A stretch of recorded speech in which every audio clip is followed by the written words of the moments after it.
And so verse 13, he goes on. For I speak to you Gentiles, and as much as I am an apostle to the Gentiles, I magnify my ministry, if by any means I may provoke to jealousy those who are my flesh and save some of them. Again, we see Paul's heart here, his desire to see his brethren Israel saved.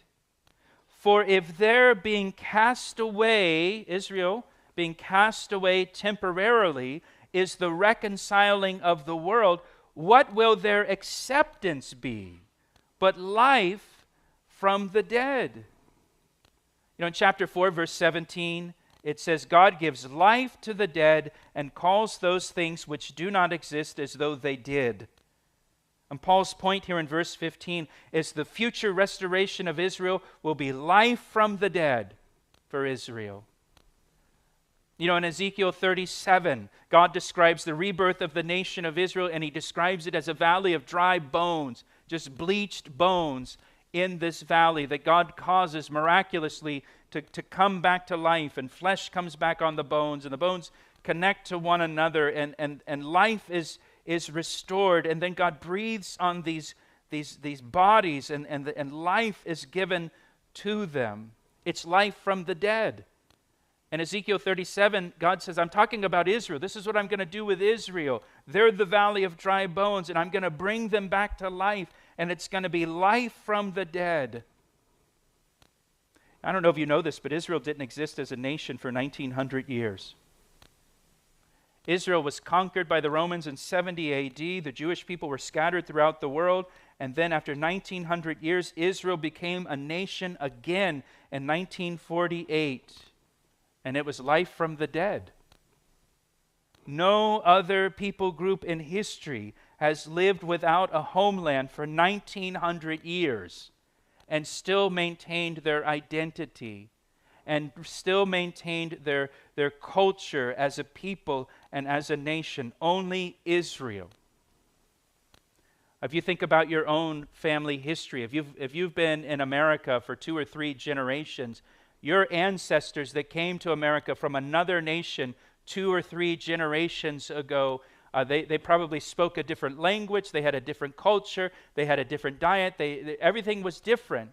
And you probably have very little, if anything, left from your ancestors. You don't speak the same language, you don't share the same culture anymore, most likely, if you've been here in the United States for 2 or 3 generations.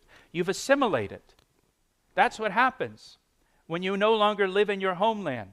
2 or 3 generations go by and you are assimilated to that country and that culture that you're living in. But not Israel. For 1900 years, they lived without a homeland, scattered all over the world, and yet they still maintained their identity as a people.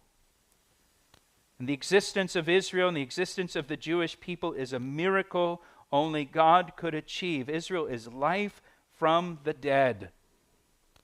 The nation of Israel is life from the dead. It's been said that the existence of the Jewish people is proof for the existence of God. Because how else do you explain it?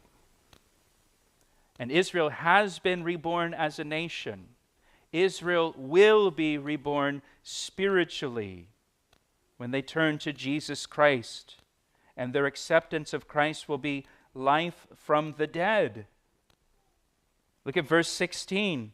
For if the first fruit is holy, the lump is also holy, and if the root is holy, so are the branches. Now, Paul begins to use 2 illustrations here that are probably unfamiliar to most of us, but very familiar to the first century reader.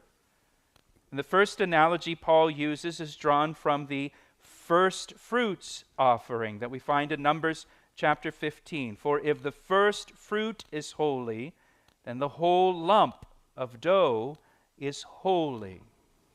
And the first fruit that is offered represents the entire lump. So because the first fruit is holy, the entire lump was holy. And what they would do in ancient times, in ancient Israel, if you were a farmer, you would take the first fruits from your field, the first part of your harvest, and you would dedicate that to God.